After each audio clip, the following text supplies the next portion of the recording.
سلام، معكم أم مسلم وجينا في فيديو جديد. اللهم صل وسلم وبارك على سيدنا محمد وعلى آل سيدنا محمد. اليوم كما راكم تشوفوا باينة راح نديرو مع بعضنا أشباح الصفراء. هذه اللي كنت حضرتها من قبل في العرس تاع خويا. لنا عندي كيلو لوز، عندي المزهر وعندي 6 بيضات، رايحين يكفيوني قد 6 بيضات. اللي مش حيكفيوه أكيد راح يزيد ولا ينقص. لهنا عندي هذا الطابع تاع أشباح الصفرا، يعني متخصص بأشباح الصفرا. اللي ما تحبش دير أشكال مختلفة راح دير شكل واحد، لأنهم كاينين يتباعوا طوابع صغار.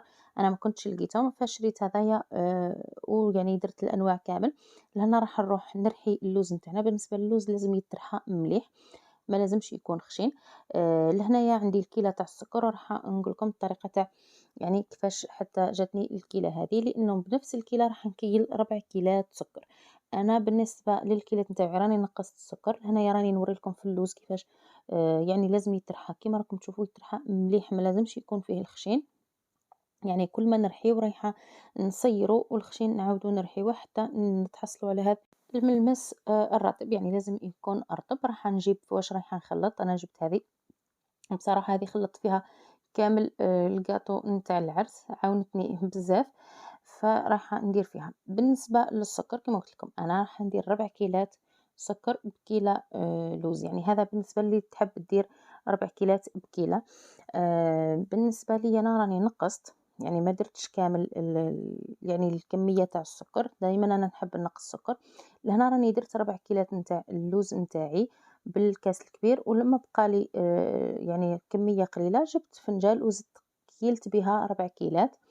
كيما قلت لكم أنا الكيلة تاع الفنجان ما زدتش درتها، والكيلة نتاع السكر يعني تاع الكاس زدت نقصت عليها شوية. لهنا راني نحط في المزهر، ما درتش لافاني، ما درتش حتى طعم واحد اخر، حبيت فقط المزهر فدرت يعني ملعقة ونصف، يعني كفاتني قد يعني ما با النص. لهنا حطيت السكر، رايحة نخلطهم مع بعضهم ونبدأ نحط في الصفار البيض. يعني لهنا في العجينة راح نحتاجو فقط صفار البيض. ومن بعد بالنسبة للبياض راح نقليو به. لهنا راح نبدأ ندير بالكعبة تاعي البيض، يعني بالحبة نحط الصفار ونبدأ نعجن. لهنا راني نحط بالوحدة كيما راكم تشوفوا. كيما قلت لكم أنا في الكيلو راهي دات لي 6 بيضات. كاين اللي تديرو أكثر، كاين اللي تديرو أقل، كيما تعرفوا على حساب البيض، على حساب الحجم نتاع البيض. أنا كان البيض نتاعي متوسط يعني، ودالي 6. بالنسبة للعجينة نتاعنا لازم تكون لنا أكيد طرية، ما تكونش يابسة وما تكونش أيضا طرية بزاف، يعني تكون عجينة عادية.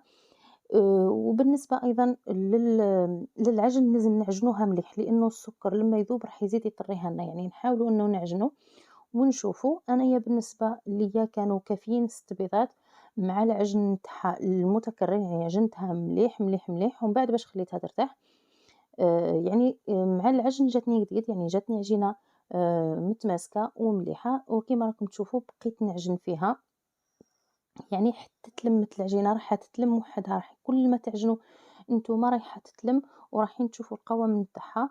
يعني من بعد أنا حبيت ما نسرعش، إني سرعت الفيديو لكن ما بغيتش نسرع كلش باش تشوفوا يعني كيفاش رايحة تعود معانا.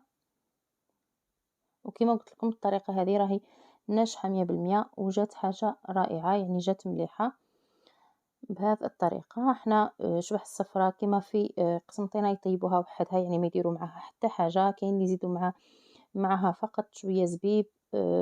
وحنايا دايما نديروها يعني حنايا دايما نديروها مع الزبيب، مع العين بقرة، مع المشيمشة، مع يعني الحاجة اللي رانا نديروها.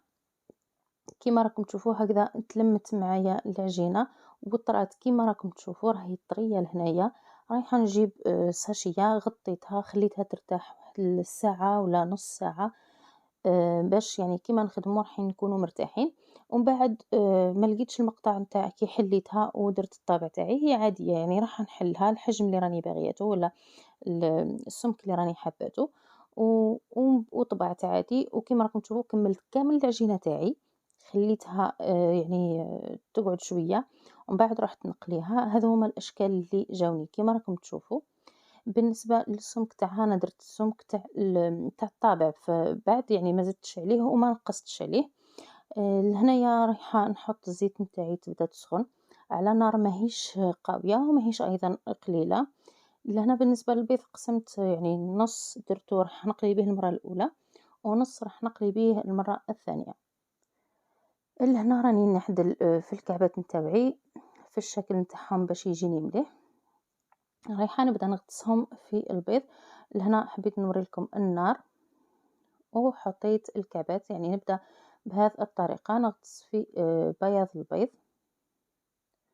كيما راكم تشوفوا، ونحطهم راح نكملهم كامل بنفس الطريقة، يعني راح نغطسهم في البياض ورايحة نحطهم. بالنسبة للمرة الأولى راح نقليهم، راح يكونوا اللون نتاعهم يعني أصفر شوية، ومن بعد لأنهم في المرة الثانية كي نقلوهم المرة الثانية رايحين يدوا اللون اللي نحبوه حنايا.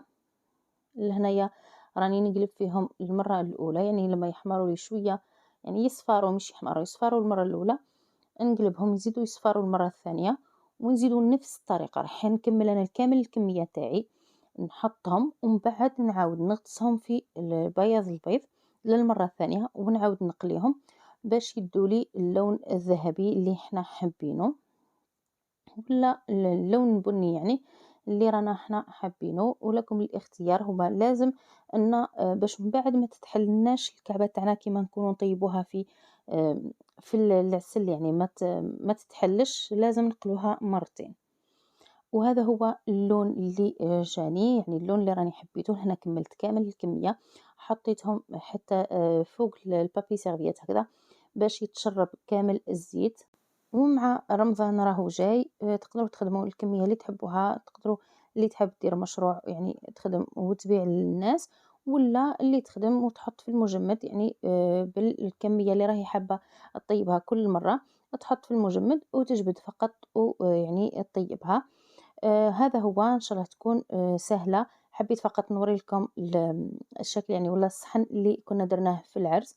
ان شاء الله يعجبكم الفيديو تاع اليوم، ما تنسونيش بالجيم. اللي مش مشتركه في القناه ان شاء الله انها تشرفني وتشترك في القناه. وفي الختام سلام.